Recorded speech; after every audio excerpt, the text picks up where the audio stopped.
तो देखिए, तेल अवीव पर ईरान का बड़ा हमला हुआ है। 28 बसें जलकर खाक हो गई हैं। ये वो बसें हैं जो कि लोगों की सुविधा के लिए थी, लेकिन अब ये सभी बसें जलकर खाक हो चुकी हैं। इस वक्त की ये बड़ी खबर आपको बता रही है, तेल अवीव पर ईरान ने बड़ा हमला कर दिया है। 28 बसें जलकर यहां पर खाक हो चुकी हैं।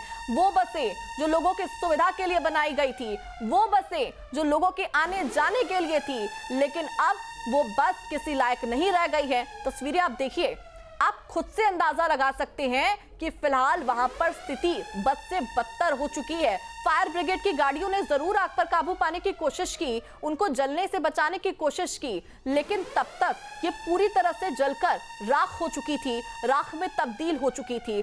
अब इन तस्वीरों से आप केवल अंदाजा लगा सकते हैं कि यहाँ पर शायद कुछ देर पहले अगर आपने तस्वीर देखी होती तो 28 बसें आपको एक कतार में चलती हुई हालत में दिखाई देती, लेकिन अब ये बसें चलती हुई हालत में तो कतई नहीं है, बल्कि राख में तब्दील हो चुकी हैं। अब केवल इसका एक स्ट्रक्चर बचा है, जिसके जरिए एक ऐसी तस्वीर बची है जिसके जरिए हम अंदाजा लगा सकते हैं शायद ये कुछ देर पहले तक कुछ बसें हुआ करती थी, जो कि अब केवल और केवल एक स्ट्रक्चर में बदल चुकी है, जो कि पूरी तरह से जल चुकी है। तस्वीरों में आप फायर ब्रिगेड को भी देख पा रहे हैं, जो कि धुएं पर काबू पाने की कोशिश जरूर कर रहे हैं। तो देखिए, एक और लगातार यहां पर हमले किए जा रहे हैं, तो कुछ ऐसी तस्वीर भी देखने को मिल रही है जहां लोग मारे जा रहे हैं, लोग चोटिल हो रहे हैं, इमारतें यहां पर ढहती हुई नजर आ रही है। ईरान ने मध्य पूर्व में मौजूद अमेरिका के सैन्य अड्डों पर मिसाइलों से ताबड़तोड़ हमला किया है। ईरान ने यूएई के अल दफरा एयरबेस पर, कुवैत में मौजूद अमेरिका के आर्मी बेस, सऊदी अरब में मौजूद अमेरिकी बेस और बहरीन के मौजूद अमेरिकी बेस पर भी हमला किया है।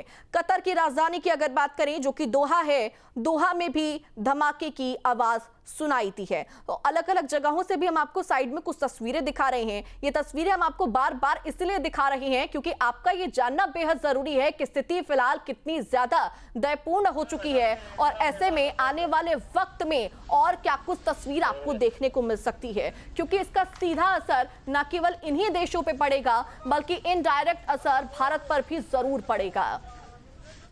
तो देखिए, युद्ध के बीच में ट्रंप का एक बड़ा बयान, ईरान को एक सुरक्षित देश होना चाहिए, ट्रंप ने बड़ा बयान दिया है। तो इस वक्त की बड़ी खबर आपको बता रहे हैं, युद्ध के बीच ट्रंप ने बड़ा बयान दे दिया है, ईरान को एक सुरक्षित देश होना चाहिए, ये ट्रंप का कहना है। देखिए, लगातार ट्रंप इसको लेकर बयानबाजी कर रहे हैं, उनकी बार बार प्रतिक्रियाएं सामने आ रही हैं। अब एक और उनका ये बयान कहना कि ईरान को एक सुरक्षित देश होना चाहिए, एक और ईरान लगातार अमेरिकी एयरबेस को निशाना बना रहा है, अमेरिकी कैंप्स को निशाना बना रहा है, लेकिन अब ट्रंप क्या कह रहे हैं कि ईरान को एक सुरक्षित देश होना चाहिए था। तो अपने आप में बयान विरोधाभास को प्रकट करता है कि किस तरह से यहाँ पर ट्रंप अपनी बात अलग से कह रहे हैं, उसके अलावा ईरान अपनी बात अलग से कहता हुआ नजर आ रहा है। तो फिलहाल देखना होगा कि ये युद्ध की स्थिति में ईरान के इस बयान के ऊपर क्या प्रतिक्रिया सामने आती है, इजराइल के इस बयान के ऊपर क्या प्रतिक्रिया सामने आती है।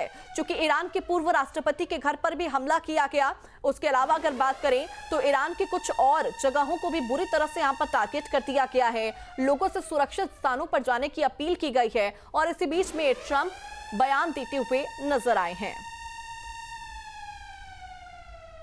आपके मोबाइल पर तुरंत आएगी ब्रेकिंग न्यूज, स्क्रीन पर सबसे पहले दिखेगी बड़ी खबर, देश दुनिया की हर खबर एक जगह। अब आपके मोबाइल पर तुरंत फटाफट इंस्टॉल कीजिए न्यूज नेशन ऐप और रखिए खुद को अपडेट।